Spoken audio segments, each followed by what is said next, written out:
The Lancaster family's executive summit wasn't just a meeting, it was a production. Picture this: top floor of a glass-paneled tower in San Diego, every window framing the glittering marina like a corporate trophy case. This was where Power showed off its favorite outfit. It had been 6 years since I walked through those revolving doors. Back then, I was 24, fresh out of grad school with dual degrees, finance and systems engineering, hungry, naive, and dumb enough to believe that family still meant something in business. That same day, Aunt Victoria, queen of the dynasty, stood before the board and rejected my application. Publicly. With a rehearsed smile and a jab that hit harder than she knew.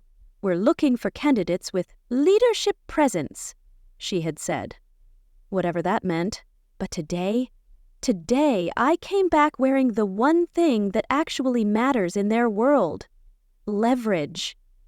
I wasn't Ava Chen, the overlooked niece. I was the CEO of VXC Holdings, the company quietly keeping the Lancaster Group afloat to the tune of $60 million a year in logistics contracts. They just hadn't figured out yet that their biggest client was the same woman they told didn't belong. My cousin Marcus was at the head of the table now, confidently flipping through a PowerPoint deck that was all style and zero substance. "As you can see," he announced, "our quarterly numbers are looking solid, thanks largely to our anchor partner, VXC Holdings." I took a sip of espresso to hide my smirk. His voice hadn't changed a bit. I could still hear it from that summer intern party years ago. "Come on, Ava, you're smart, but this place? It's not really for people like you." Victoria nodded approvingly. "Excellent presentation, Marcus. This is why we keep leadership in the bloodline." Bloodline? I glanced down at the real data on my tablet. Numbers I pulled from inside their own servers. Courtesy of a loyal whistleblower who couldn't stand watching this house of cards lean on fiction. What Marcus didn't mention? His metrics were fake. For nearly a year, he'd been hiding losses, fabricating growth, and papering over shortfalls with creative accounting. The only thing stopping Lancaster Group from collapsing was my company's contracts. The niece they rejected. "Mitchen," a quiet voice said beside me. It was Mila Victoria's assistant. "They're ready for you." I stood up and adjusted the lapel of my navy suit. Custom cut, sharp, intentional. Not the off-rack dress I wore the day I begged for a seat at this table. Back then, Victoria told me I didn't look like Lancaster material. As I walked toward the boardroom, I saw her eyes widen just slightly. Marcus didn't even try to hide his confusion. "Ava? What are you doing here? This is a closed executive session." I looked down the length of that polished mahogany table, every chair filled with someone who once dismissed me. "I'm here representing VXC Holdings." A silence dropped over the room like a hammer. "We need to renegotiate a few key contract terms before renewal." "That's not how this works," Victoria snapped. "VSC always sends a representative from the outside team," I smiled. "They do, and you're looking at her." Shock rippled around the room. Elise dropped her stylus. Marcus looked like he forgot how to breathe. "That's not possible," Victoria said, half laughing. You run a startup. We did a full background check." I tapped my tablet, launching my slide deck onto their main screen. "This startup was a smokescreen. VXC Holdings, formerly Vega X Consulting, is mine. I've owned and led it for the past 6 years. Gasps. No one moved. The first slide? VXC's audited financials. Annual revenue triple that of Lancaster Group. Offices in a dozen countries. A Fortune 500 client list longer than the legacy they worshipped. "This isn't real," Marcus whispered. "It's very real," I said calmly, "and I'm the one who's been keeping your books from bleeding out." There were whispers, side glances, panic spreading like smoke in a locked room. "We would have known," Marcus blurted. "Would you?" I asked, raising a brow. "The same way you knew about the $8,200,000 0 cents missing from inventory? Or the deferred revenue tricks you've been playing for 4 quarters? Marcus's jaw dropped. Around him, board members stiffened. Elise looked nauseous. I stayed calm, collected, ruthless, just like they taught me, indirectly. "Why now?" Victoria finally asked, voice tight. I advanced the slide, a breakdown of Lancaster Group's dependency on VXC. 82% of their logistics revenue, 70% of new client growth, over half their client retention strategies built on infrastructure I owned. "Because it's time," I said. "And after what I've found, I'm not sure there's much left worth saving." "You can't just walk away," Marcus snapped. "The contracts expire in 5 business days," I reminded him. "And as VXC's CEO, I have serious concerns about your group's stability, starting with you."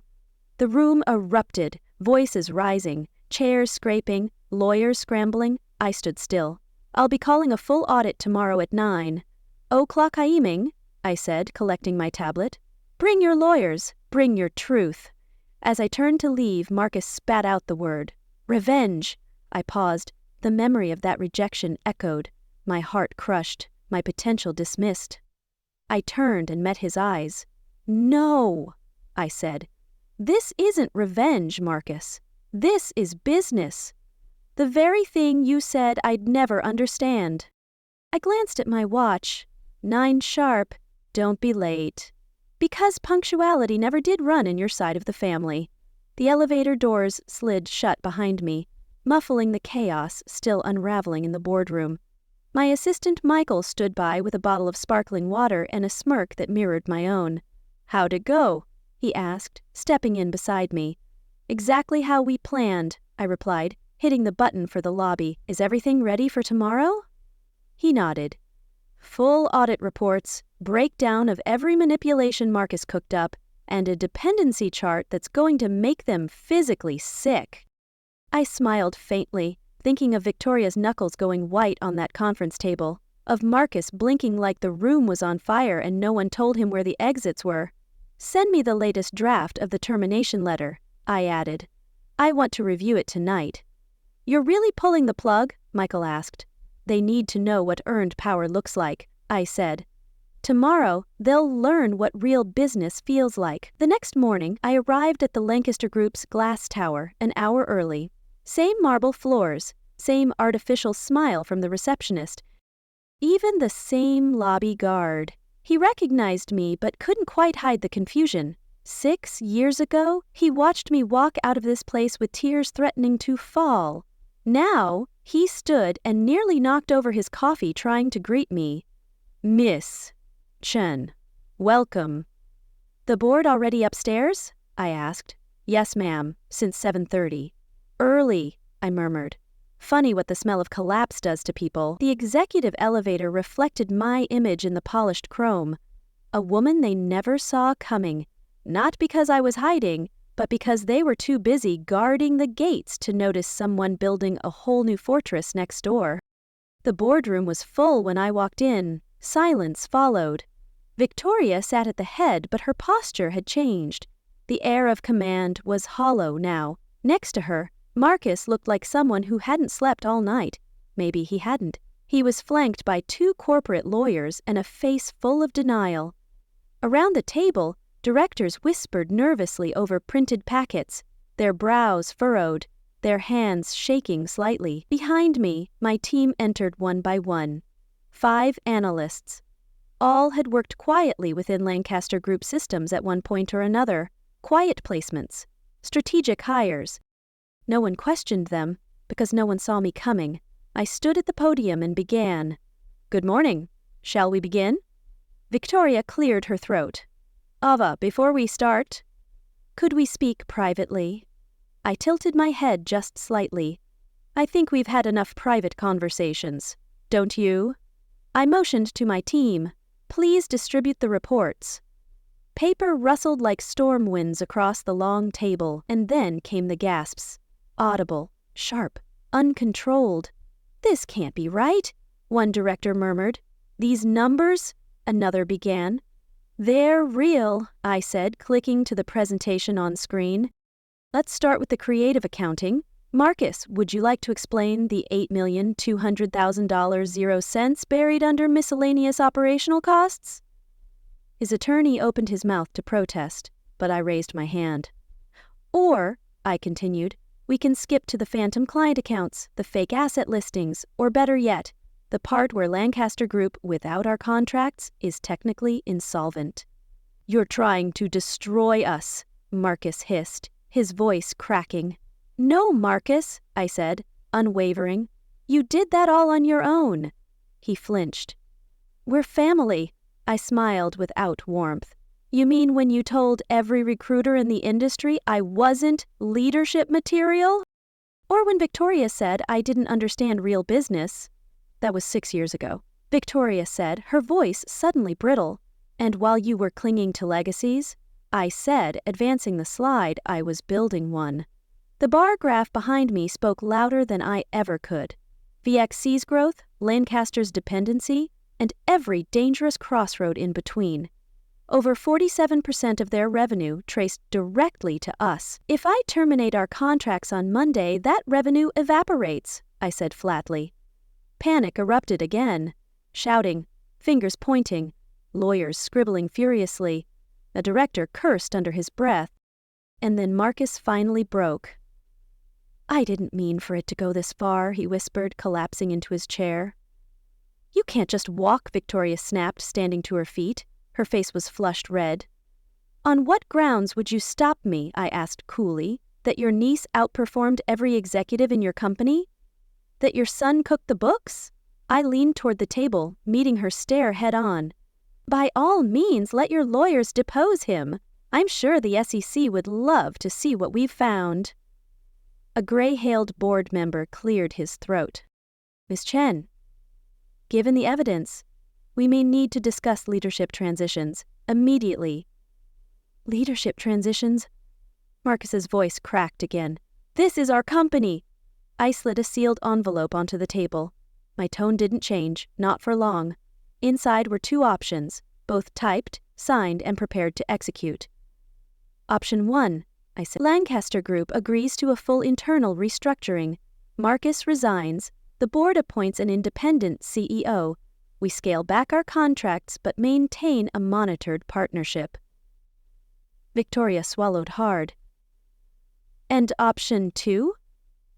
I walk. Every contract gone, every finding forwarded to federal regulators. And the name Lancaster becomes synonymous with collapse. You do that? She whispered. I checked the time. You have 1 hour. You've been planning this for years, Marcus said bitterly. This isn't business. It's revenge. No, I said, it's exactly what you called it. Ruthless, merit-based, no room for the weak.